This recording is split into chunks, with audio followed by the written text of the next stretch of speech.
नमस्कार, मैं हूं शिव पांडे और आप देख रहे हैं अखंड भारत न्यूज बुलेटिन। आज कविता के संसार में, कविता संसार के इस कार्यक्रम में हम स्वागत करते हैं खुशबू उपाध्याय का, जो कि हमारे साथ रांची से जुड़ी हुई है और इनसे बात करते हैं इनके कविता की यात्रा के विषय में कि इनकी कविता की यात्रा कैसी रही। खुशबू जी, स्वागत है आपका अखंड भारत न्यूज बुलेटिन में। और आज हम बात करने वाले हैं आपसे कविताओं के विषय में, आपकी जो कविता की यात्रा है उसके विषय में, कहां से शुरू होती है और इसका उद्देश्य क्या है। तो सबसे पहले हमारे जो दर्शक हैं उनको आप बताइएगा कि आपका जो शुरुआती दौर रहा कैसा रहा वो। वंदे मातरम सर, और काफी धन्यवाद आपका कि आपने मुझे बोलने का मौका दिया। भारत देश के सभी लोगों को काफी धन्यवाद कि मैं आज उनके समक्ष बोल पा रही हूँ, अपने अनुभव को व्यक्त कर पा रही हूँ। सर, जहाँ तक यात्रा की बात होती है, मैं बस की बात करूंगी। एक यात्री चढ़ने से पहले सोचता है कि मैं किस बस पे चढ़ूं। तो मेरे साथ भी वही हुआ। मैंने 2019 से कविता लिखना शुरू किया और कविता को लिखते लिखते लिखते लिखते मैं कक्षा 12वीं तक आई। कक्षा 12वीं में मैंने 11वीं और 12वीं में साइंस सब्जेक्ट लिया। 80% अंक रहे मेरे 12वीं कक्षा में। काफी लोगों को आश्चर्य होता है सर कि मैंने क्यों इस लाइन को पकड़ लिया। हिंदी को क्योंकि अधिकतर लोग यह सोचकर चलते हैं कि आसान है और विज्ञान सब्जेक्ट को यह सोचकर चलते हैं कि कठिन है। तो मैंने बिल्कुल माना जाता है जी, काफी माना जाता है कि मतलब आसान है। जी, नहीं, हिंदी को लोग मानते हैं कि हिंदी आसान है और विज्ञान कठिन सब्जेक्ट है, ऐसा माना जाता है। जी, माना जाता है, लेकिन जैसे मैं अभी मुझे पता चलता है कि लोगों को ये भी अनुभव है कि शुद्ध हिंदी बोलना काफी कठिन है। क्योंकि जब मैं बोलती हूँ शुद्ध हिंदी तो अधिकतर लोग पकड़ नहीं पाते, जैसे कि औपचारिक, अनौपचारिक, अनुपयुक्त ऐसे चीजों को। तो इतनी सारी बातों से मैं कहूंगी, मैं खुशबू कुमारी उपाध्याय आज आप सभी लोगों को अपनी यात्रा के बारे में बताना चाहूंगी। जैसे मैंने बस का उदाहरण दिया, तो मेरे साथ यही हुआ। 2019 में मैं अपने बिस्तर पर बैठी हुई थी अपने हॉस्टल में। बगलों के पंख एक कविता थी सर, मैं उसे देखी और गाना गाने का मुझे काफी शौक है, गाना बनाने का काफी शौक है। कई ऐसे राग होते हैं, सुर होते हैं, जैसे राम सिया राम निकला अभी गाना है, मैं उस पर भी खुद से ही बनाई। उस धुन वही थे और लाइनें अलग थी। तो ऐसे ही मतलब मुझे गाना बनाने का काफी शौक है। तो मैं एक कविता लिखी, जैसे मैंने लिखा अपने भाई के ऊपर कि काश मेरा एक भाई होता, मैं उसे जूते पहनाती, रंग बिरंगे के जूते मैं बाजार से खरीद कर लाती, मैं उसे बताती और उससे उन जूतों पर अपनी बहन लिखवाती, काश मेरा एक भाई होता और मैं उसे जूते पहनाती। ये मैंने कविताएं लिखी और मैं अपनी दीदी को दिखाई सर, इनको काफी अच्छा लगा। उन्होंने बोला कि वाह, ये तो बहुत अच्छा है, अपने शिक्षकों को बताओ। दूसरे दिन मैं गई सर और हमारे यहाँ शुद्ध लेख लिखा जाता था सर। हमारी शिक्षिकाओं का मानना था कि अगर आप शुद्ध लेख लिखते हैं तो आपकी जो राइटिंग है वो काफी अच्छी रहेगी। तो जब सभी लोग शुद्धलेख में पुस्तक पाठिका देख कर लिखते, तो मैं क्या करती थी सर, मैं अपनी बनाई हुई कविताएं उसमें लिखते जाती।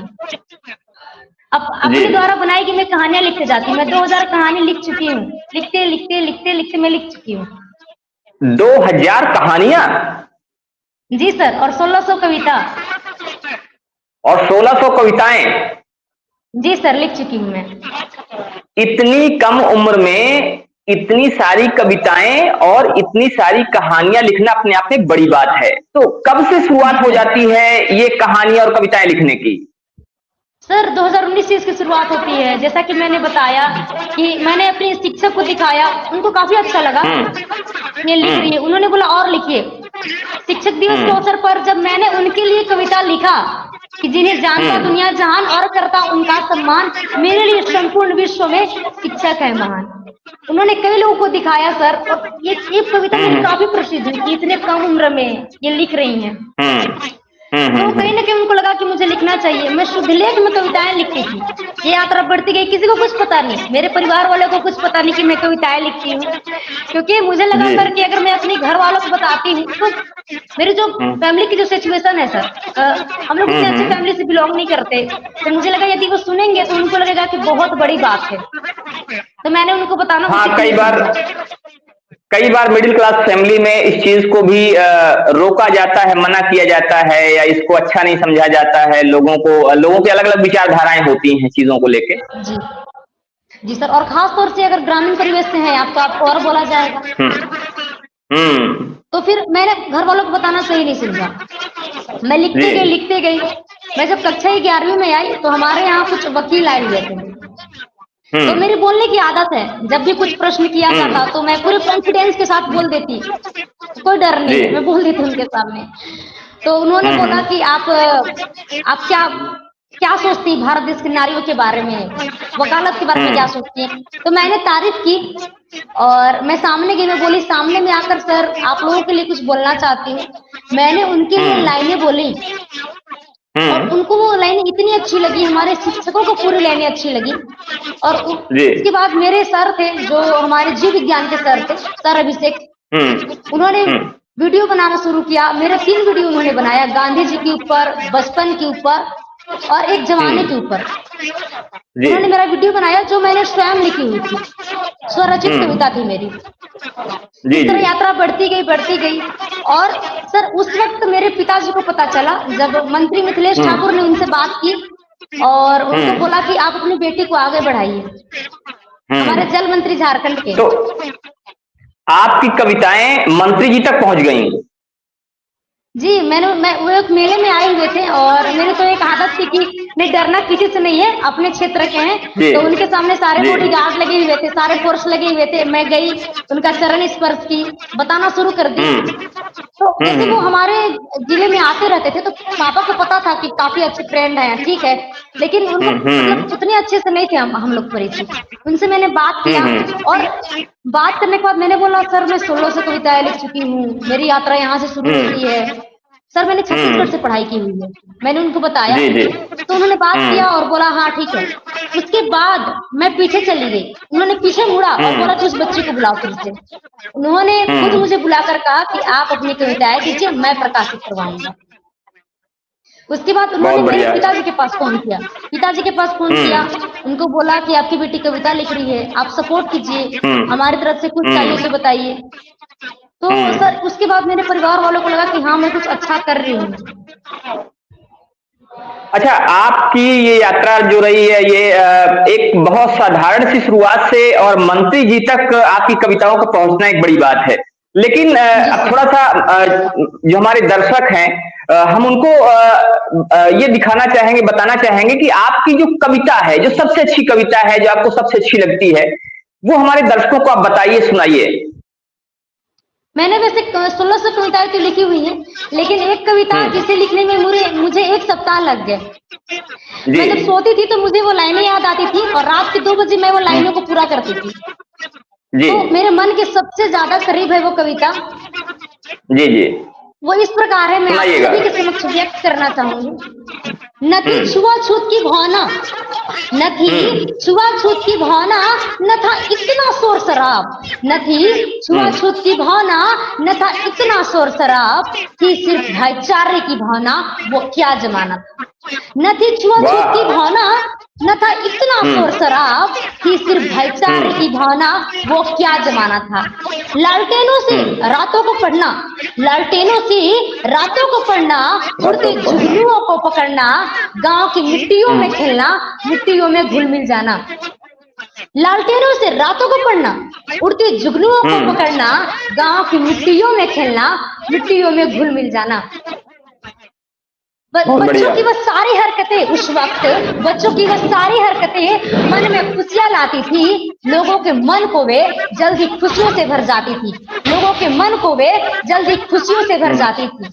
अपनापन था, मजबूती थी, मजबूती से भरे सारे इरादे थे। अपनापन था, मजबूती थी, मजबूती से बने सारे इरादे थे। नहीं था तो सिर्फ ईर्ष्या और कड़वापन, नहीं था तो सिर्फ ईर्ष्या और कड़वापन। कोई नूर की तरह सारी गलियां थी, कोई नूर की तरह सारी गलियां थी। वो क्या जमाना था, वो क्या जमाना था। बहुत बढ़िया, धन्यवाद।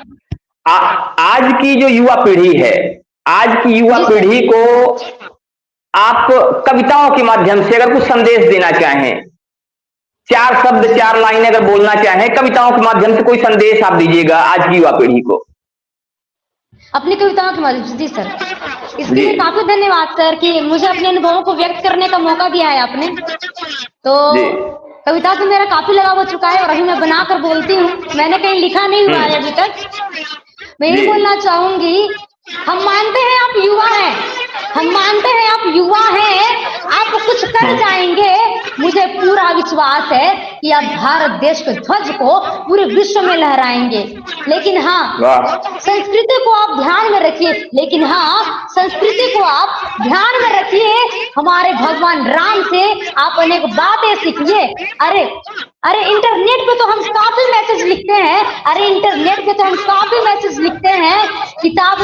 किताब के पन्नों और किताब के उन खाली पन्नों और कॉपियों के उन खाली पन्नों पर आप अपने भारत देश के नाम कुछ लिखिए, आप अपने भारत देश के नाम कुछ लिखिए। मैं मानती हूँ कि आप भारत देश के रहने वाले हैं, ये आप गर्व से कहते हैं।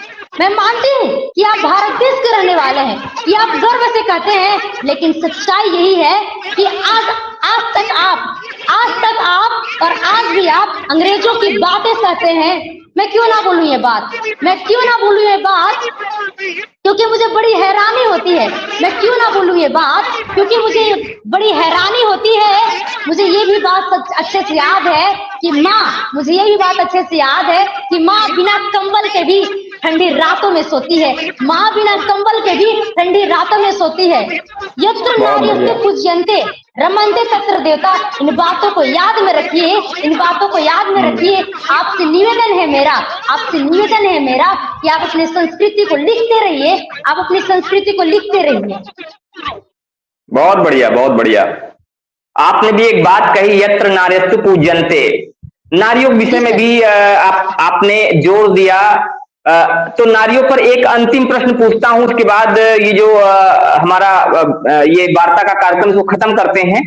अभी कोलकाता में एक घटना होती है, एक डॉक्टर के साथ जघन्य अपराध होता है। एक साहित्यकार के तौर पर, एक कवित्री के तौर पर आप उसको कैसे देखती हैं? सर मैं ऐसे देखती हूँ कवित्री के तौर पर, हमारी संस्कृति है ना सर, हम भारत माता को माँ का दर्जा दिए हैं, हम प्रकृति को माँ का दर्जा देते हैं। वो एक नारी है, भारत माता एक नारी है। हम पूरी पृथ्वी को, पूरे ब्रह्मांड को भारत माँ की दर्जा देते हैं, भारत माँ की हमने दर्जा दिया अपने देश को, पृथ्वी को माँ की दर्जा दी, घर में माँ का सम्मान करते हैं।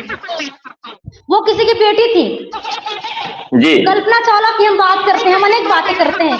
सबसे ज्यादा सोचने वाली बात है कि विदेश में जाकर हम यह कहते हैं कि हमारे भारत देश में प्रत्येक भारतीय महिलाओं को वोट देने का अधिकार है जी। इतनी सारी भाषण का कोई फायदा नहीं है सर। बंगाल की उस बेटी के साथ जो हुआ, मुझे लगता है ये बिल्कुल भी नहीं होना चाहिए था।